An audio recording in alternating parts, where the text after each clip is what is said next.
Hello viewers. आज दोबारा से मैं आपके सामने हाजिर हूँ। आज हमारा टॉपिक रहेगा प्रपोजिशन एंड और एडवर्ब। जनरली हमारे पास ये कन्फ्यूजन रहती है, कुछ वर्ड जो हैं होते तो प्रपोजिशन हैं लेकिन ऐसा लगता है कि ये एडवर्ब है। तो जनरली बच्चे कंफ्यूज रहते हैं कि क्या ये एडवर्ब है या ये प्रपोजिशन है।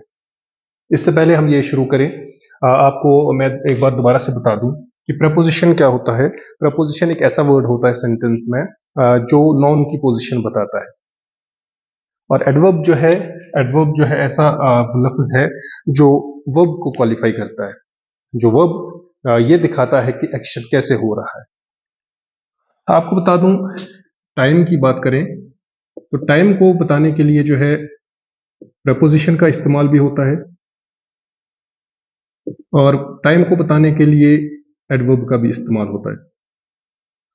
मीन्स ये प्रपोजिशन ऑफ टाइम भी हो सकता है, इसको बता सकते हैं हम प्रपोजिशन ऑफ टाइम। इसको बोल सकते हैं एडवर्ब ऑफ टाइम।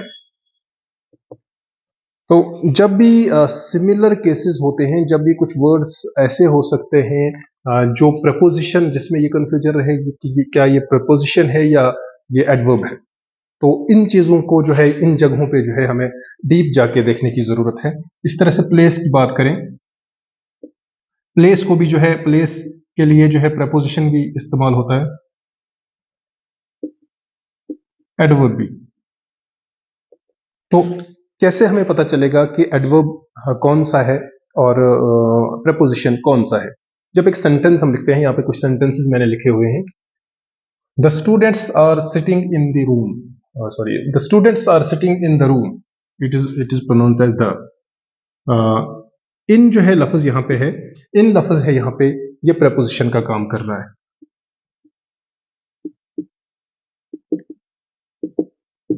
यहाँ पे अब सवाल यह है कि एडवर्ब का काम क्यों नहीं कर रहा है? ये कैसे पता चले ये एडवर्ब है या प्रपोजिशन है? तो यहाँ पे लफ्ज जो है ये प्रपोजिशन का काम कर रहा है, या ये जो है प्रपोजिशन है, ये अभी यहाँ पे जो है प्रपोजिशन ही है, क्योंकि यहाँ पे जो है हम एक सिंपल सी एक याद रख सकते हैं कि जब भी किसी ऑब्जेक्ट से पहले, किसी नाउन से पहले किसी प्रपोजिशन का इस्तेमाल हो तो उसको जो है प्रपोजिशन ऑफ टाइम कह सकते हैं हम। ये प्रपोजिशन ये हमें क्या बता रहा है कि कहाँ पे है कोई, जो है स्टूडेंट्स कहाँ पे हैं, स्टूडेंट्स कहाँ पे बैठे हैं, इन द रूम। ये रूम की जगह बता रहा है कि ये रूम में बैठे हैं।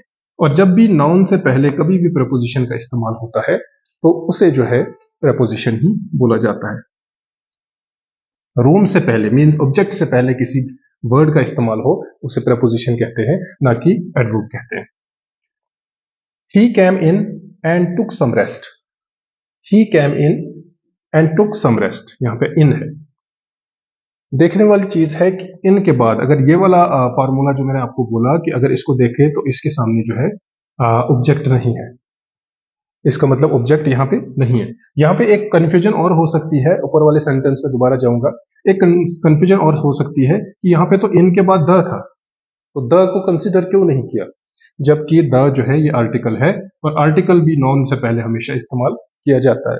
तो यहाँ पे आर्टिकल को आर्टिकल जो है कुछ नॉन्स के साथ लगता जरूरी है, इसलिए ये वाला रूल जो है, ये वाला जो है ऑब्जेक्ट हम इसके साथ फौरन पकड़ सकते हैं, जिसकी वजह से हमें ये पता चलेगा कि ये वर्ड प्रपोजिशन है।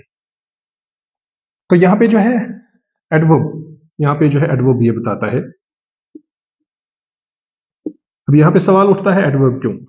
अगर यहाँ पे देखें तो यहाँ पे जो है इसके फौरन बाद जो है ये आर्टिकल नहीं है, ये और कोई वर्ड है।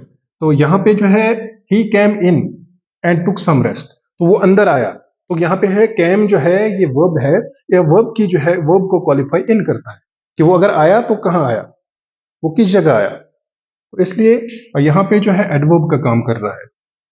इसी तरह से हमारे पास the boat sailed down the river, the boat sailed down the river, यहाँ पे डाउन है दोबारा से, ये वर्ड आ रहा है।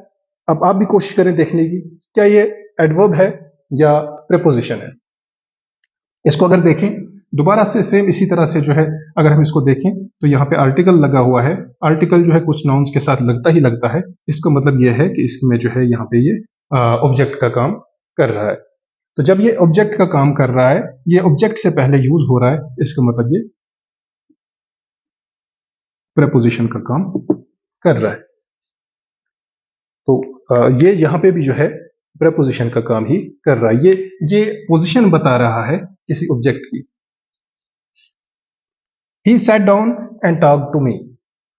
He sat down and talked to me. और यहां पे दोबारा से लफ्ज आ रहा है डाउन। तो ही सेट जो है सेट आ गया वर्ब, और वर्ब को क्वालिफाई कर रहा है डाउन।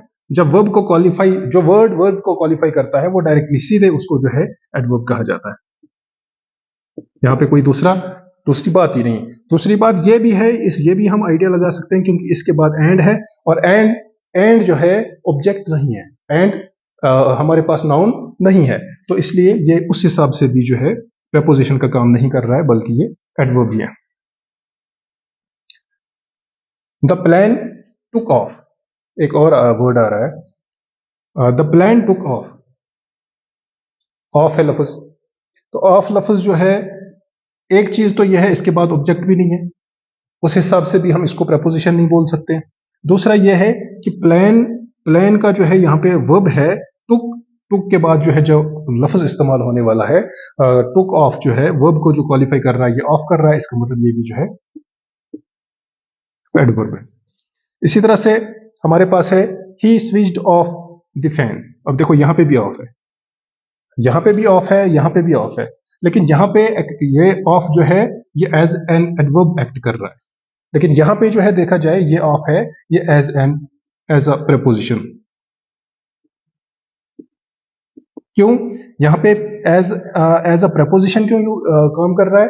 क्योंकि एक तो इसके साथ ऑब्जेक्ट का काम कर रहा है, इससे भी हम आइडिया लगा सकते हैं कि ये जो है प्रेपोजिशन है, क्योंकि ये इसकी प्लेस बता रहा है। और दूसरा ये है कि इसके साथ जो है ये जो है वर्ब को क्वालिफाई नहीं कर रहा है।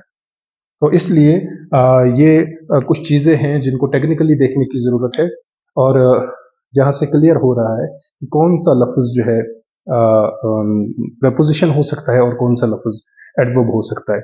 और एक चीज़ मैं यहाँ पे बताना चाहूँगा आपको, ये लफ्ज़ तो प्रपोजिशन आ गया, ये वाला सेंटेंस अगर देखें इन द रूम, तो इन द रूम जो आता है इसको प्रपोजिशनल फ्रेज कहा जाता है, इसको प्रपोजिशनल फ्रेज, क्योंकि सॉर्ट ऑफ सेंटेंस है। और प्रपोजिशनल फ्रेज जब हम उससे खाली इन को पकड़ें तो ये प्रपोजिशन का काम कर रहा है, लेकिन जब प्रपोजिशनल फ्रेज को पकड़ें ये जो है काम किसका करता है? एडवर्ब का काम। इतना सा ये फ्रेज जो है ये क्या है? ये सिटिंग, ये इसको वर्ब को क्वालिफाई कर रहा है। तो आपको पहले भी बोला मैंने, जो वर्ब को क्वालिफाई करे उसे जो है एडवर्ब कहा जाता है। तो यहाँ पे जो है अगर ये फ्रेज जो है इस वर्ब को क्वालिफाई कर रहा है, इसका मतलब इसको प्रपोजिशनल फ्रेज कहा जाता है। और प्रपोजिशनल फ्रेज का नाम जो है हम एडवर्ब भी दे सकते हैं। क्यों? क्योंकि प्रपोजिशनल फ्रेज वर्ब को क्वालिफाई कर रहा है, वो वर्ब की क्वालिटी बता रहा है, वर्ब की एक्शन कैसे हो रहा है। खाली इन जो है एक्शन कैसे हो रहा है ये नहीं बता रहा था, लेकिन ये जो है प्रपोजिशन का काम कर रहा था। लेकिन जब ये पूरा फ्रेज बन जाता है और ये प्रपोजिशनल फ्रेज कहलाता है, और प्रपोजिशनल फ्रेज जो है क्वालिफाई किस चीज को करता है? एडवर्ब को करता है। तो प्रपोजिशनल फ्रेज का हम दूसरा नाम क्या बोल सकते हैं? एडवर्ब भी बोल सकते हैं। ठीक है, तो ये कुछ चीजें मैंने आपके साथ शेयर की। बने रहे, मेरे साथ जुड़े रहें। आने वाले वक्त में और भी कुछ इस किस्म की बातें शेयर करेंगे।